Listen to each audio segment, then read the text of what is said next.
Assalamualaikum warahmatullahi wabarakatuh. Waalaikumsalam warahmatullahi wabarakatuh. Bapak-bapak, ibu-ibu, saudara-saudara kaum muslimin rahimakumullah. Setiap orang menginginkan kebahagiaan dan tidak seorang pun menginginkan kesengsaraan dalam kehidupan ini. Namun nyatanya tidak setiap orang yang ingin bahagia mengetahui jalan yang harus ditempuhnya untuk sampai kepada kebahagiaan itu. Maka pada kesempatan pertemuan kali ini saya ingin menyampaikan sebuah hadis dari junjungan kita baginda Nabi besar Muhammad sallallahu alaihi wasallam yang termuat dalam kitab Mukhtarul Ahadits An-Nabawiyah, di mana beliau bersabda, Arba'un min sa'adatil mar'i. Ada 4 perkara yang merupakan tanda dari orang bahagia. Saya mau tanya, di antara saudara-saudara yang hadir di sini, apa ada yang kepengen jadi orang sengsara? Ya. Seluruhnya tentu ingin mendapatkan kebahagiaan. Maka menurut resep dari Nabi kita, tanda orang bahagia itu 4. Jadi kalau saudara ingin bahagia harus mempunyai 4 perkara ini. Yang pertama, orang bahagia itu kata Nabi, darun wasi'un. Punya rumah biar bagus asal gede. Enak ngaturnya. Daripada sudah punya rumah kecil, adanya di pinggir kali, gubuk, kalau hujan bocor, miring lagi, kiamat.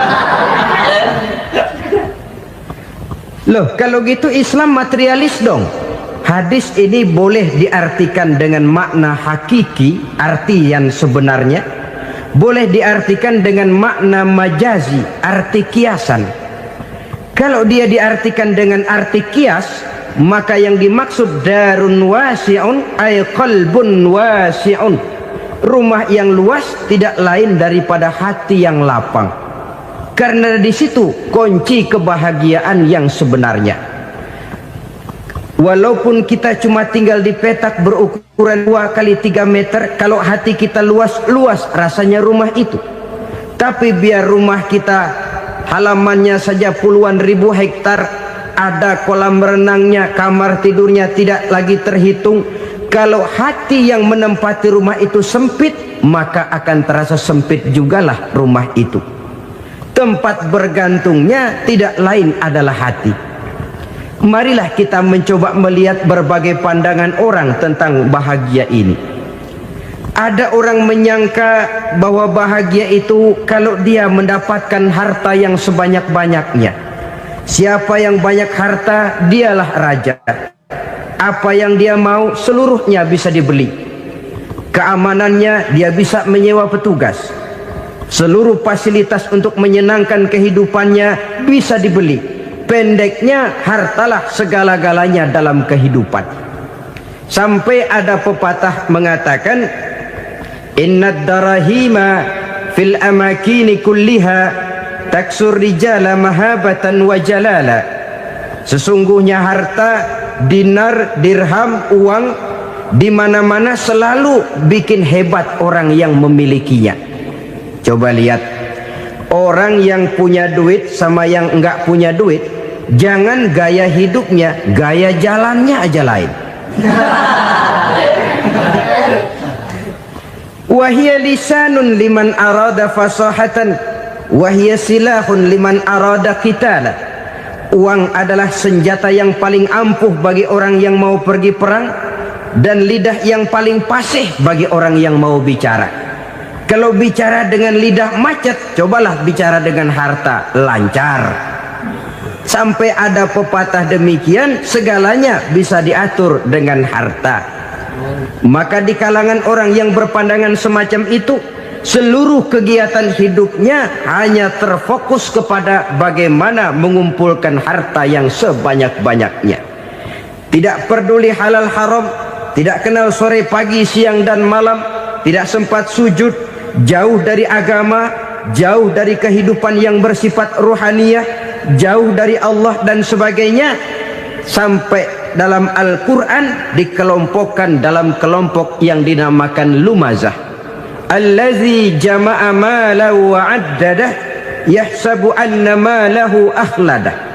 Mereka mengumpul-ngumpulkan harta sebanyak-banyaknya dan menyangka bahwa harta yang banyak itu dapat mengekalkan hidupnya, mengekalkan kekayaannya, mengekalkan kebahagiaannya.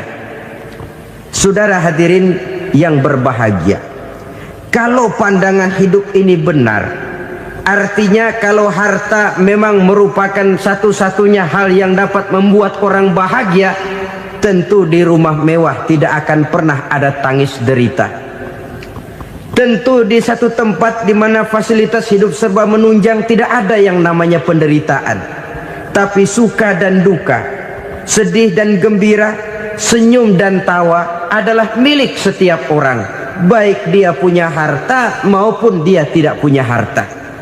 Nyatalah bahwa harta semata-mata bukan merupakan jaminan bahwa orang akan bahagia, walaupun tanpa harta orang sulit untuk bahagia. Saya mau cerita, ada orang super kaya, namanya Aristotle Onesius, raja tanker Yunani. Dia punya kapal tanker saja konon sampai 11 banyaknya. Punya perusahaan penerbangan yang disebut Olympic Airlines. Punya hotel di berbagai kota besar di dunia ini, sejak dari New York, London, Paris, Rome dan sebagainya. Bahkan punya pulau yang dia namakan Pulau Scorpio. Ini kan namanya sudah kaya nggak tanggung-tanggung, punya pulau. Nah, dia punya 2 orang anak, yang satu laki-laki namanya Alexander, yang satu perempuan namanya Maria Onesius. Seluruh harapannya tertumpah kepada anak lakinya Alexander ini, yang akan meneruskan usahanya, meneruskan kekayaannya, meneruskan dinastinya. Apa yang terjadi? Ternyata anak yang dia harapkan yang bernama Alexander ini mati muda dalam kecelakaan pada waktu dia olahraga. Apa olahraganya? Namanya olahraga anak orang kaya, golongan jet set. Olahraganya olahraga pesawat terbang. Jatuh, ya nggak kapungut, habis mati. Tinggal satu anak perempuannya, Maria Onesius. Tapi anak perempuan ini juga malah urakan. Terakhir dia pacaran, bahkan kemudian kawin sama orang Rusia. Rupanya Aristotle Onesius ini broken. Kekayaannya yang berlimpah ruah, perusahaannya yang begitu banyak, siapa yang akan meneruskan? Siapa yang akan menggantikan? Sampai kemudian dia mengurung diri di Pulau Scorpio dan mati di sana secara mengenaskan. Seorang multi jutawan, seorang yang super kaya, mati menyendiri di pulau sepi. Ibarat kata pepatah, anak ayam mati di lumbung. Bukan kekurangan makanan, keurugan makanan. Begitu kehidupan Aristotle Onesius. Dan banyak orang-orang yang sudah demikian kaya sampai dibingungkan oleh kekayaannya sendiri. Telusurilah kehidupan David Rockefeller misalnya, Henry Ford misalnya, Adnan Khashoggi misalnya. Multi jutawan yang kadang-kadang dibuat keder oleh kekayaannya sendiri. Pantas ketika Imam Ali ditawarkan orang, "Ya Ali, kalau kepadamu disuruh pilih ilmu atau harta, kau pilih mana?" Ya jelas pilih ilmu dong. Kenapa? Pertama, ilmu kalau kita berikan kepada orang lain tambah. Tapi harta kalau kita berikan kepada orang lain kurang. Saudara punya uang 10.000, dibagi orang 5.000, jelas uang saudara berkurang. Tapi saudara punya ilmu, diberikan kepada orang lain bisa, saudara pun makin mantap. Tidak lantas jadi bodoh karena ngajarin orang. Saudara bisa Fatihah lalu mengajarkan orang Fatihah, orang bisa, saudara pun makin hafal. Tidak lantas setelah diajarin orang ilmunya hilang. Begitu datang dia minta orang tolong ajarin saya Fatihah. Udah habis, nggak ada.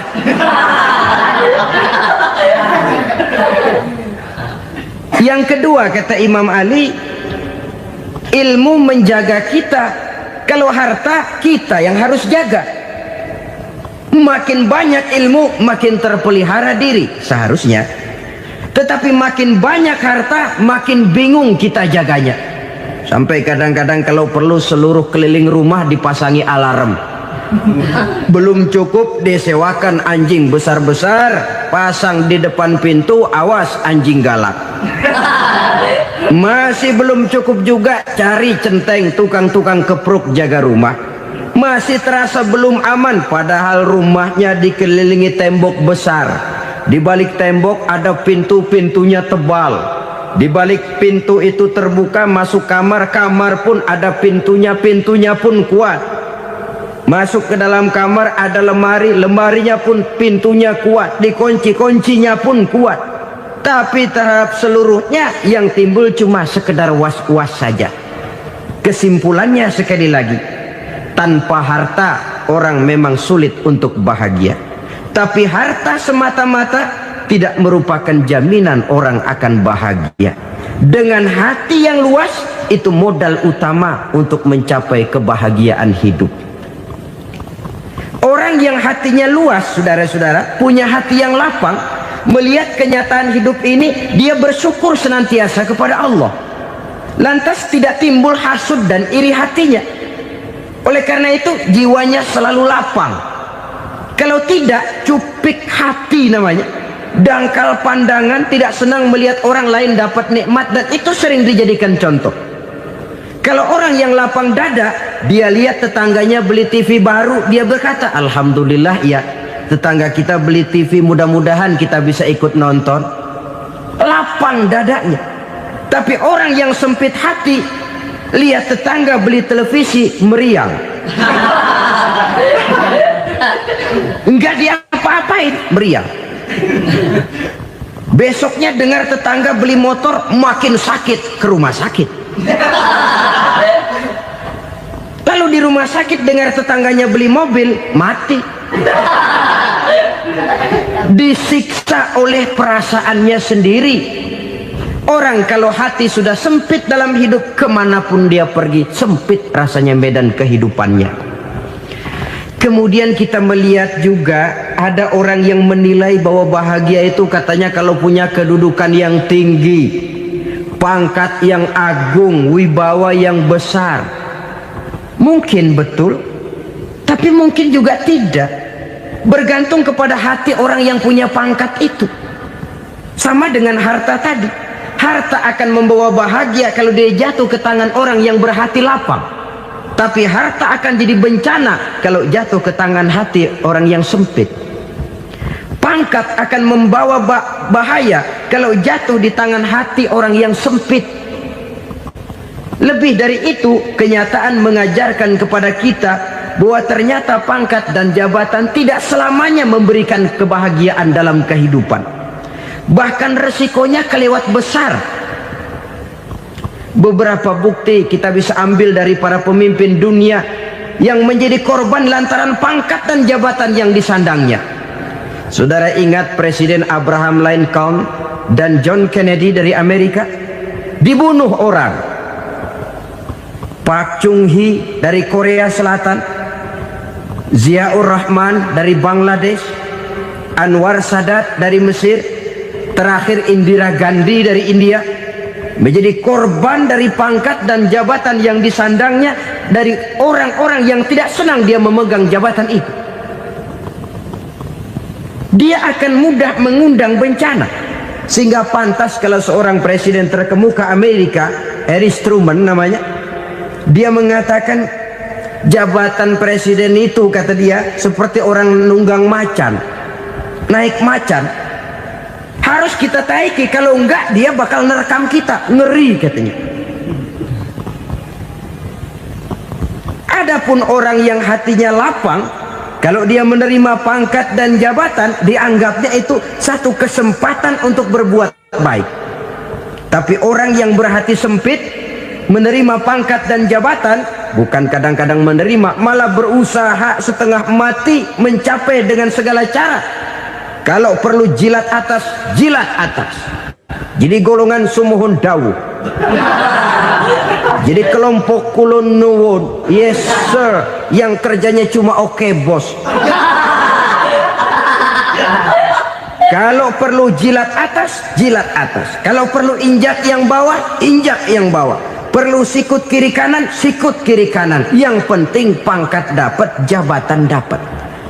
Orang yang semacam ini, kalau sudah mempunyai pangkat dan jabatan, biasanya dia tidak menganggap itu sebagai amanah, tidak menganggap sebagai kesempatan berbuat baik, tapi malah kesempatan untuk memperturutkan hawa nafsunya yang dilatar belakangi oleh kesempitan hatinya tadi. Apalagi kalau orang memperoleh pangkat karena banyak mengeluarkan uang, seakan-akan pangkat dan jabatan itu sekarang macam proyek pakai tender. Siapa yang berani bayar segini naik, nggak berani minggir. Padahal logikanya, kalau orang mencapai satu jabatan karena banyak mengeluarkan uang, hampir bisa dipastikan bahwa setelah jabatan itu dia pegang, langkah pertama yang akan dilakukannya ialah berusaha bagaimana uang yang dia keluarkan supaya kembali. Ya paling kurang pulang modal dulu dong. Soal mikirin rakyat soal nanti, tapi ini modal harus pulang. Itu celakanya kalau orang memperoleh pangkat dan jabatan cuma karena banyak mengeluarkan uang. Jarang orang yang mempunyai keyakinan dan pandangan bahwa pangkat dan jabatan merupakan amanah. Jadi sekali lagi, pangkat dan jabatan mungkin saja membawa kebahagiaan kalau jatuh ke tangan orang yang berhati lapang, tapi bisa jadi bencana kalau dia jatuh ke tangan orang yang mempunyai hati yang sempit. Dan lagi-lagi stresnya hati yang lapang. Lalu sebagian orang, saudara, ada yang berpandangan katanya bahagia itu kalau jadi orang terkenal, mempunyai popularitas, menjadi idola di kalangan remaja, di kalangan orang tua, di segala lapisan masyarakat. Padahal makin populer orang, makin terikat dia. Ya kalau macam kita ini kan nggak punya nama, nggak populer, tengah malam buta mau nongkrong di warung Tegal aman. Tapi pangkat, jabatan, kedudukan, popularitas menyebabkan kita diikat dengan berbagai macam peraturan. Cuma mandi sama ke WC saja yang nggak dikawal.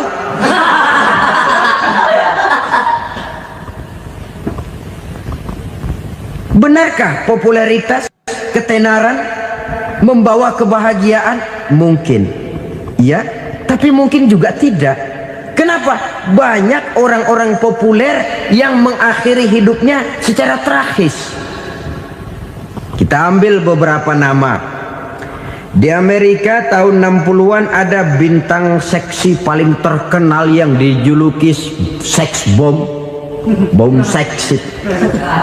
Sampai sekarang jadi legenda, namanya Marilyn Monroe. Singkatan doublenya itu inisialnya MM, Marilyn Monroe. Terkenal top sampai dia mati tahun 62, namanya sekarang masih saja dibicarakan orang. Kenapa dia bunuh diri? Tidak punya hartakah dia? Banyak. Kurang populerkah dia? Seluruh dunia mengenalnya. Sejak rakyat kecil sampai pejabat tinggi dia punya hubungan. Kenapa? Jenuh. Dia terlahir dalam keadaan yatim.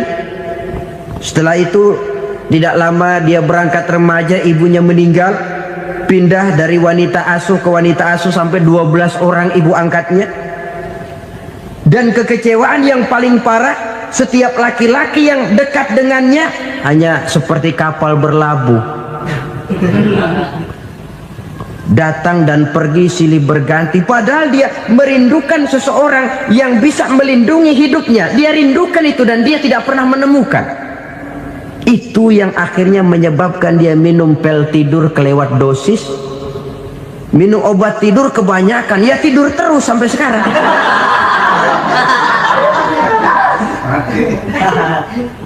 Dia mengakui, saya telah memiliki ketenaran, tapi saya tidak pernah hidup dalam ketenaran itu. Saya pandai main sandiwara, tapi saya ingin hidup dalam alam yang real sebagaimana umumnya orang. Itu yang dia rindukan. Menyusul jejak yang namanya Marilyn Monroe ini, Billie Holiday, saudara kenal tentu, di rumah sakit dirawat. Dia juga minum obat overdosis, mati lagi. Jimi Hendrix minum obat tidur overdosis kelewat batas, mati lagi. Lalu yang menghanyutkan diri di danau, Janis Joplin dan Brian Jones. Ini orang-orang populer, orang-orang terkemuka yang mengakhiri hidup secara tragis, bukan karena tidak terkenal, mungkin karena sudah saking terkenalnya. Contoh paling belakangan, Bruce Lee. Wah, ini tukang-tukang kepruk tentu kenal siapa dia. Sampai sekarang pun tabir kematiannya masih merupakan misteri. Dan yang masih hidup juga menunjukkan gejala yang aneh. Michael Jackson, rumahnya di Beverly Hills itu dijaga sedemikian rupa, dan dia selalu curiga kepada setiap makanan harus steril, bersih dari segala macam kimia. Kemana dia pergi, itu tukang-tukang kepruk sudah selalu menjaga dan mengawal, dan dia seakan takut menunjukkan mukanya yang asli. Hingga kalau tampil ke tengah di luar show, dia kadang memakai pakaian yang tidak menunjukkan dia yang sebenarnya, takut dikenali orang. Ternyata popularitas sering jadi momok yang meracuni kehidupan manusia. Oleh karena itu, benarlah junjungan kita pada saat beliau mengajarkan orang akan bahagia kalau dia mempunyai hati yang lapang. Nah, sekarang masalahnya untuk mendapatkan hati yang lapang, caranya bagaimana? Kita kembali kepada konsep Quran. Allah mengajarkan, ala inna bi dzikrillahi tatmainnul qulub. Ketahuilah bahwa dengan banyak mengingat Allah, hati akan tenang, jiwa akan lapang. Dengan kata lain, dekat dengan agama, merasakan kehadiran Allah dekat dalam hidup. Itu muara pertama untuk mencapai hati yang lapang. Ala inna bi dzikrillahi tatmainnul qulub. Jangan macam orang sekarang ingin mendapatkan ketenangan lalu tapak di puncak gunung, di gua-gua, di tempat sepi. Iyalah kalau nggak ada ular. Kalau tergigit ular berbisa, ketenangan belum, mati jelas itu. Islam positif untuk mendapatkan ketenangan. Ala inna bi dzikrillahi tatmainnul qulubi. Bahwa ketahuilah bahwa dengan banyak mengingat Allah, hati akan tenang, jiwa akan lapang, nuansa pikiran akan luas. Karena yang namanya bahagia ada dimanapun manusia berada. Di kampung ada bahagia, di kota ada bahagia, di ngarai, di lembah, di gunung, di hutan, di lautan, di angkasa luar, dimanapun bahagia itu ada kalau kita bermodalkan hati yang lapang ini.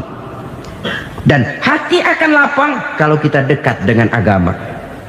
Dekat dengan harta buat sementara hati mungkin tenang, tapi ketenangan yang relatif dan temporer. Apalagi orang tiap kali tambah harta, tiap kali tambah rencana, itu wajar.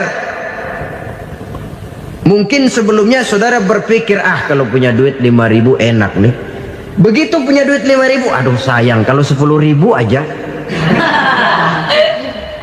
Tiap kali tambah harta, tiap kali lain rencana. Makin banyak rencana, makin menjauhkan kita dari yang namanya ketenangan. Padahal ketenangan merupakan unsur utama untuk mencapai bahagia. Dan ketenangan itu bermuara dalam hati manusia. Tengoklah kehidupan ini. Orang yang banyak harta dengan orang miskin, berbedakah rasa sakit yang mereka tanggungkan? Rasanya tidak. Walaupun si kaya tidur di kasur empuk berselimutkan sutra mahal, sementara si miskin meringkuk di balai bambu yang keras dan kasar. Apabila maut datang, dia juga tidak pernah pilih bulu. Maut datang menjemput si kaya di singgasana keemasannya, dikelilingi oleh para pengasuh, dayang dan inang serta para pengawal. Dan maut pun datang menjemput si miskin papa, sehingga ia tergelepar di tepian jalan. Kedua-duanya bernama mati. Kalau nyata bahwa sakit yang ditanggung si kaya tidak beda dengan sakit yang ditanggung si miskin, bukan harta semata yang membuat orang bahagia. Hati yang tenang, jiwa yang lapang penuh kedamaian karena banyak berzikir dan mengingat Allah, itu merupakan modal utama untuk mencapai sesuatu yang bernama bahagia.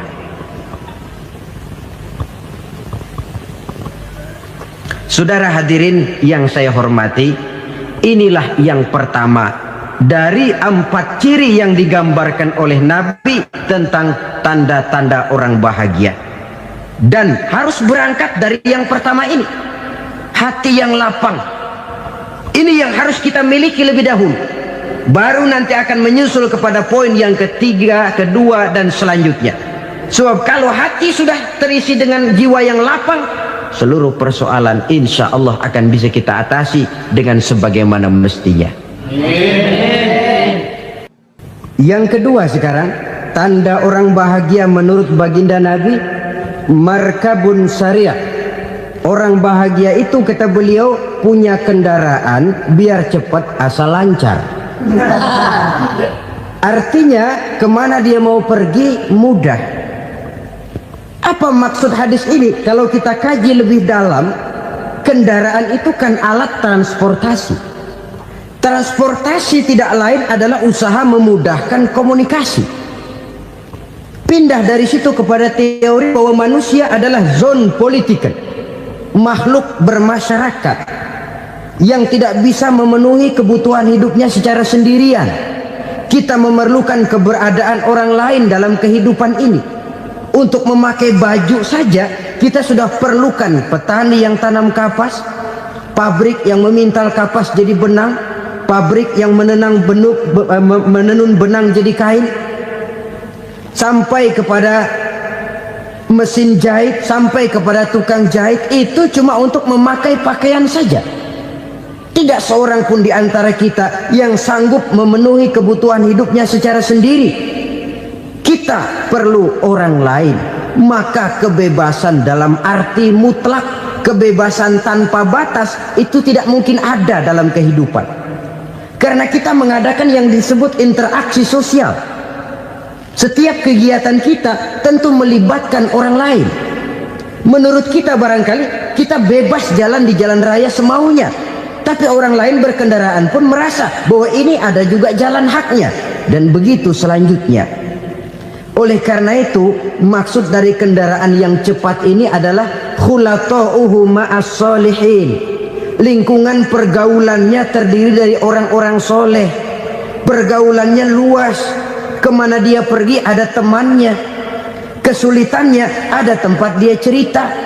Dan kesulitan kalau sudah diceritakan kepada orang lain, taruh kata orang itu tidak bisa menolong, namun menceritakannya kepada orang yang kita percayai, kan paling kurang sudah mengurangi beban jiwa, mengurangi tanggungan batin, merasa masih ada tempat kita cerita.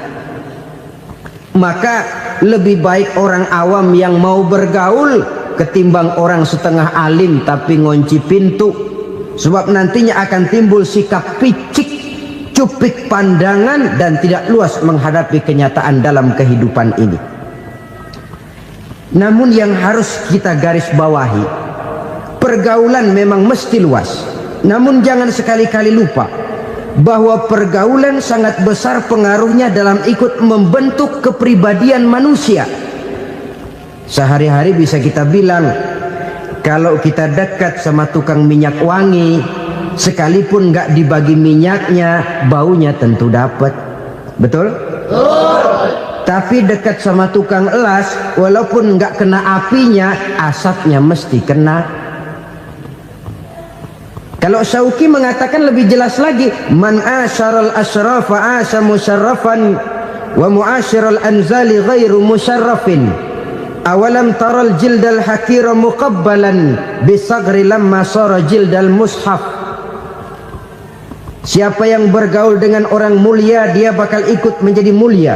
Tapi siapa yang berteman dengan orang hina, dia tidak bakal ikut menjadi mulia. Tidakkah kau lihat, kata Syauqi, kulit kambing yang hina pun dicium orang ketika menjadi kantong Quran. Kulit kambing hina, kalau dia sendirian gak ada yang mau cium. Tapi begitu dia bergaul dengan Quran, menjadi kantong Quran, dipakein minyak wangi, ditaruh di tempat yang tinggi, mau diambil dicium dulu, dibawa dengan penuh hormat dan hati-hati. Kulit kambing yang hina lantaran berteman dengan Quran, numpang mujur. Tapi coba lihat kalau kulit kambing berteman dengan kayu, jadi beduk, habis. Zohor dikemplang, asar dipukul. Itu pun sedikit saja, cuma salah milih teman. Yang temannya Quran dihormati orang, yang temannya kayu lantaran jadi beduk, gelap-gelap subuh orang udah kemplangin.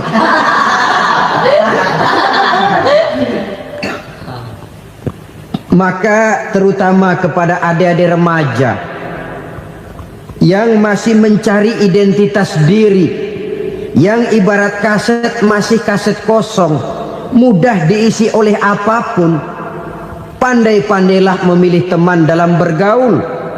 Karena banyak orang yang tadinya baik-baik, ketika terseret dalam pergaulan dengan orang yang tidak baik, kebaikannya menjadi lentur dan luntur.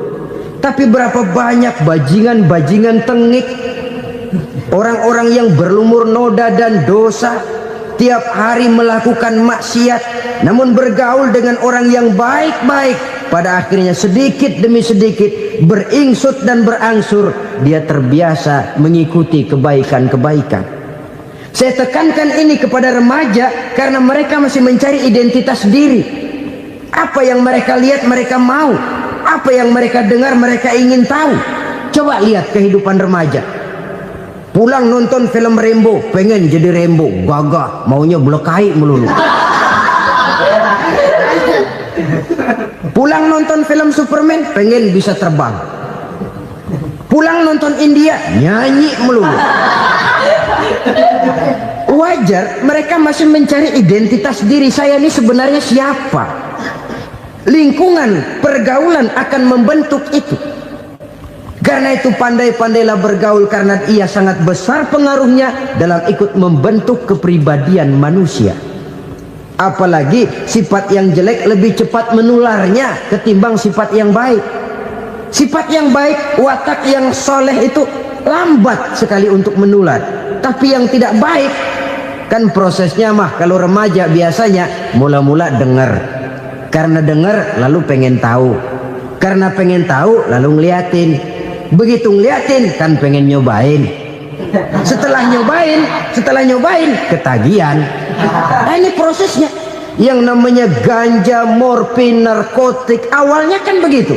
Mula-mula dengar, katanya kalau sudah fly to the sky, sudah melayang ke langit katanya, disitulah puncak kebahagiaan. Mulanya cuma dengar, karena dengar pengen tahu, karena pengen tahu lalu ngeliat, kumpul sama orang yang suka ngeganja. Setelah ngeliat, nah pengen ngerasain. Begitu ngerasain enak juga, ketagihan. Kalau sudah ketagihan jadi penyakit kronis, bisa merembet kepada yang lain. Iya, kalau orang tuanya mampu untuk beli morfin, beli ganja. Kalau tidak kan pikirannya ngayap, jemuran siapa ya gue sabet.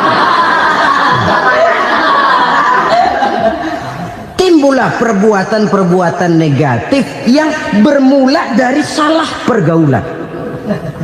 Apalagi buat adik-adik remaja yang tinggal di kota-kota besar, yang pengaruh budaya, pengaruh kesenian, pengaruh struktur kehidupan yang nampak makin individualistis, di mana persaingan tajam, tensi ekonomi tinggi, orang mudah mengalami stres. Pandai-pandailah dalam bergaul. Sekali lagi, karena ia sangat besar pengaruhnya dalam ikut membentuk kepribadian manusia. Orang bahagia punya kendaraan yang cepat, artinya punya pergaulan yang luas, dan lingkungan pergaulannya terdiri dari orang-orang yang soleh. Kemana dia pergi ada teman, kesulitannya ada tempat dia cerita.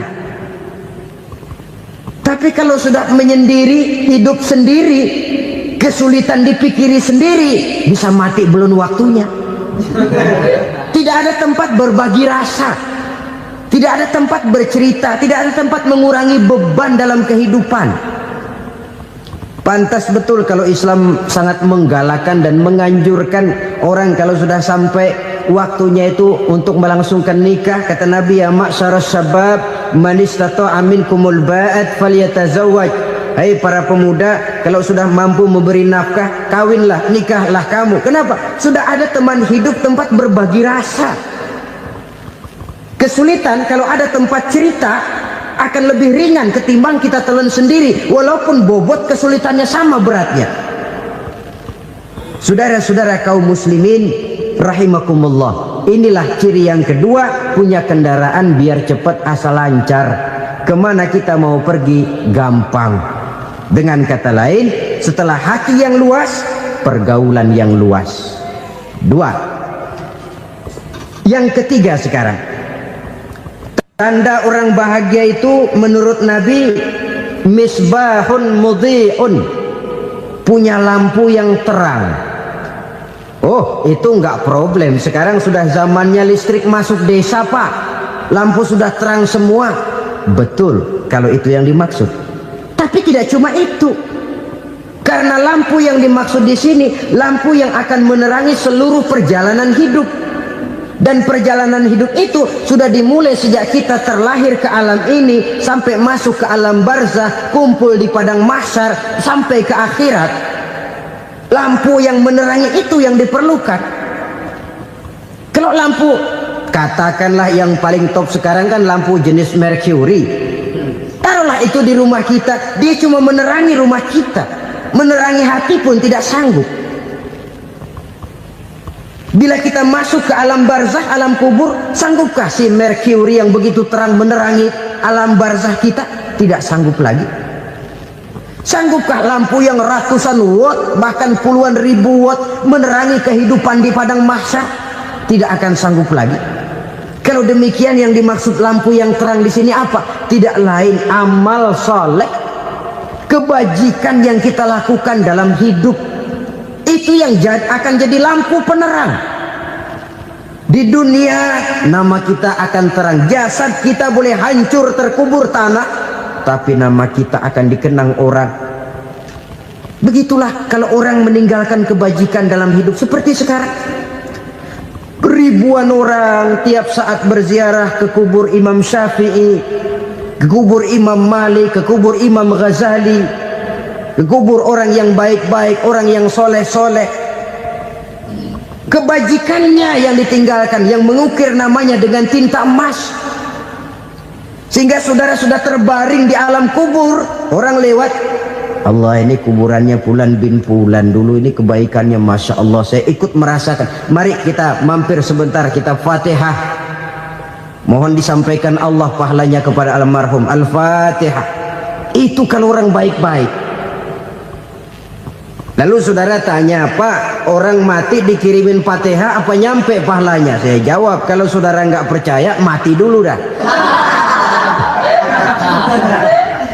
Nanti saya Fatihain, tungguin di sana, umpama nggak sampai balik lagi kemari.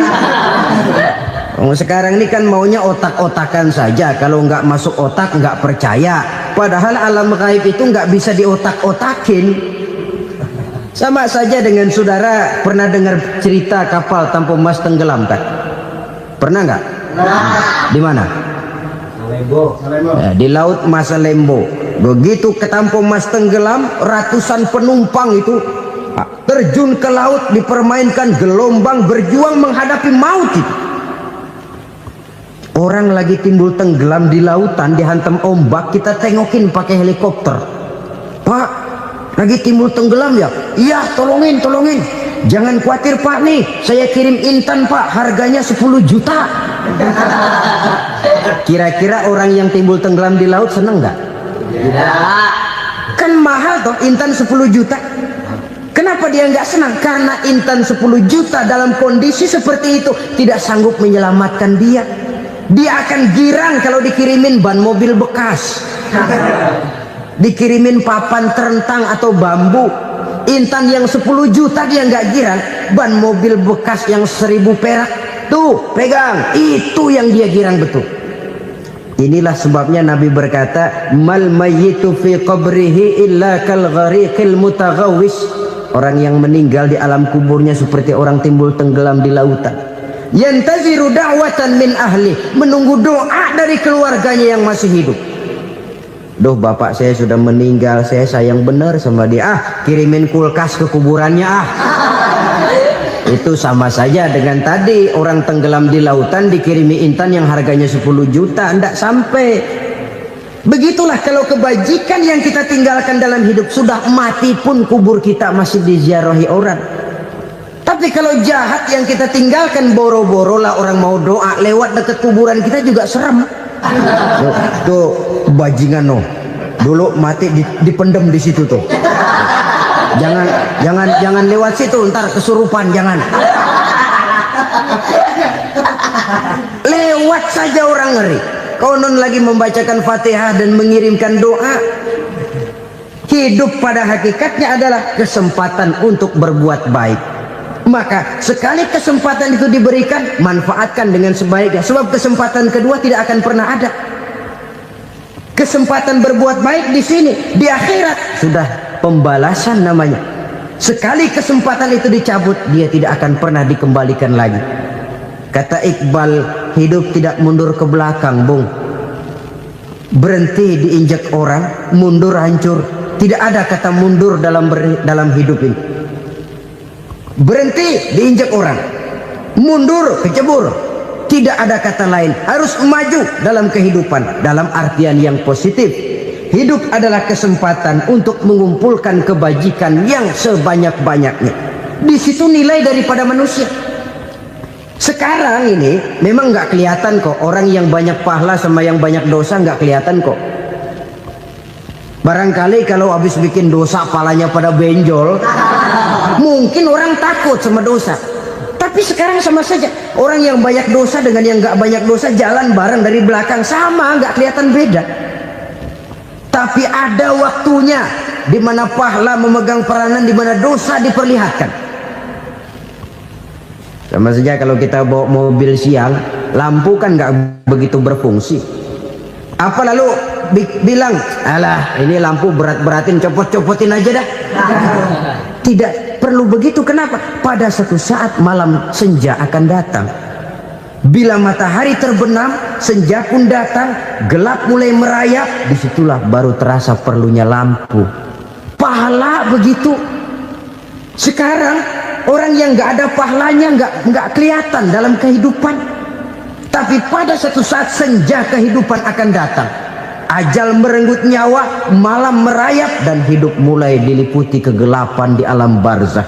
Dikala itu kalau nggak punya lampu, alangkah malangnya kita. Sebab amal yang baik, kata Nabi, di alam barzah itu akan diciptakan menjadi perempuan yang cantik menemani kita. Amal yang jahat akan menjadi orang yang paling jelek nemenin kita. Sudah di tempat gelap yang nemenin jelek.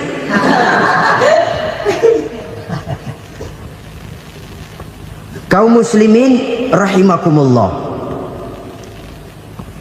Kalau demikian masalahnya, tergantunglah kita pandai memanfaatkan waktu. Al-waktu kasayf, waktu itu cepat sekali. Yang namanya waktu itu tahu-tahu.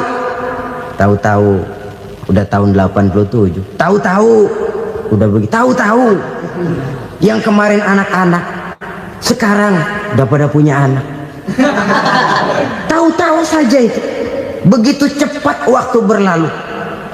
Kalau tidaklah pandai kita memanfaatkannya, akan rugi kita. Nabi bersabda, man kana yaumuhu khairun min amsihi fahuwa rabih. Barang siapa yang hari ini lebih baik daripada hari kemarin, itu orang untung. Hari ini lebih baik daripada kemarin.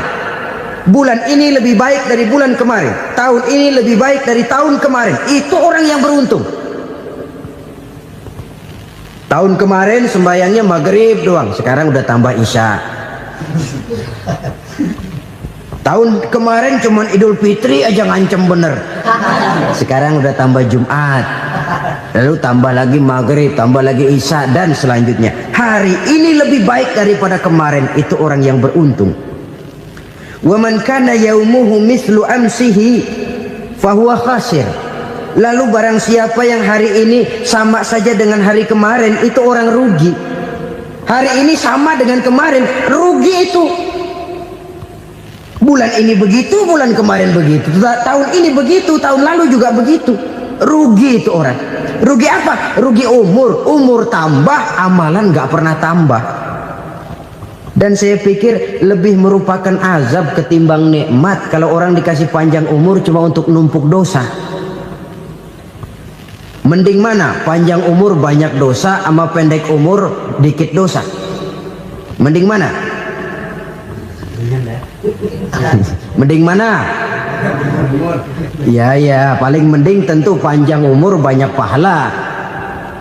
Tapi kalau tidak, sekali lagi, lebih merupakan azab ketimbang nikmat kalau orang diberikan panjang umur tapi cuma untuk sekedar menumpuk dosa.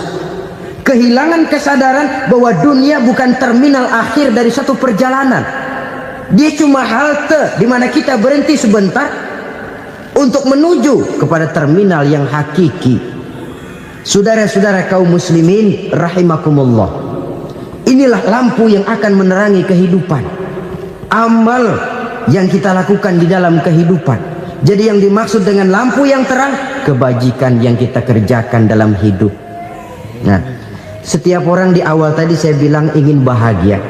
Bahagia itu kan hakikatnya kumpulan senang dan selamat. Senang, selamat. Apa bedanya?